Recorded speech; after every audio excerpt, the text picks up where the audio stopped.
আজ রাতে হঠাৎ নীলিমার ঘুম ভাঙতেই দেখল ঘড়িতে 1:30 বাজে। চারিদিকে শুনশান নীরবতা। দূরে কোথাও রিকশার ক্রিং ক্রিং আওয়াজ হচ্ছে। চারিপাশে নীরবতার মাঝে এই শব্দ কানে অনেক লাগছে। চট্টগ্রামের এই বাসাটিতে নীলিমারা নতুন এসেছে। সাগরের চাকরির সুবাদে ঢাকার বাসা ছেড়ে এই বাসায় উঠেছে তারা। নীলিমাদের এই বাসাটির চারপাশ বেশ শান্ত। আগের বাসাটি যেখানে ছিল সেখানে চারপাশে সারাক্ষণ কোনো না কোনো শোরগোল লেগেই থাকতো। এই বাসায় আরও একটি সুন্দর দিক হলো এর বিশাল বড় বারান্দা। সেই বারান্দা থেকে দেখা যায় বিশাল সমুদ্র। এই বাসার ছাদটাও বেশ সুন্দর, কিন্তু বাড়িওয়ালা আন্টি ছাদে কোনো গাছ লাগাতে দেন না। ছাদ নোংরা হবে বলেই। তাই নীলিমা মনের মতো করে বারান্দা সাজিয়ে নিয়েছে। রেলিংয়ে থাক থাক করে বাহারি ফুল গাছ ঝুলিয়েছে। এক কোনায় একটি ছোট্ট টেবিল আর 2টি চেয়ার রেখেছে। এখানে বসেই নীলিমা আর সাগর বিকেলে কফি খায়। নীলিমার চা কফির অভ্যেস একেবারেই নেই, তবে সাগরের সাথে সাথে থাকতে এখন তারও কম বেশি কফি খাওয়া হয়। পুরো বারান্দার ফ্লোর জুড়ে বাহারি রঙের কাজ করা কার্পেট বিছানো, আর দরজায় ঝুলনে একটি ড্রিম ক্যাচার। মন খারাপ হলেই নীলিমায় বারান্দায় বসে সমুদ্র দেখে। বিশাল সমুদ্রের কাছে সব দুঃখই বোধ হয় ছোট মনে হয়। এই রুমের জানালাটি দক্ষিণমুখী, তাই সারাক্ষণ হালকা বাতাস আসতেই থাকে। এখনো জানালা দিয়ে বাইরে থেকে মৃদু বাতাস আসছে। সেই বাতাসে পর্দাটি হালকা নড়ছে। জানালার ফাঁক দিয়ে চাঁদের আলো গলে এসে নীলিমার মুখে পড়ছে। পাশ ফিরতেই দেখলো সাগর গভীর ঘুমে মগ্ন। এত তুমুল ঝগড়া করেও মানুষ কিভাবে এত শান্তিতে ঘুমোতে পারে?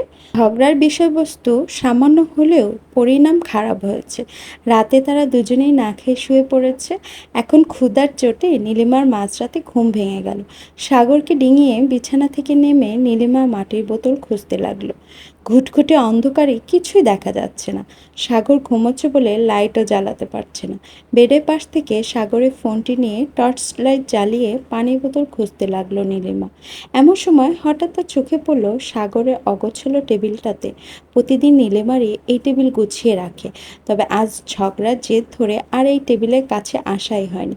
টেবিলে অসংখ্য নোটপ্যাড ছড়িয়ে ছিটিয়ে আছে। কোনোটির মধ্যে ক্রেবলস সাইকেলের জটিল চক্র আঁকা, তো কোনোটিতে জেনেটিক্সের XY দিয়ে অঙ্ক কষা।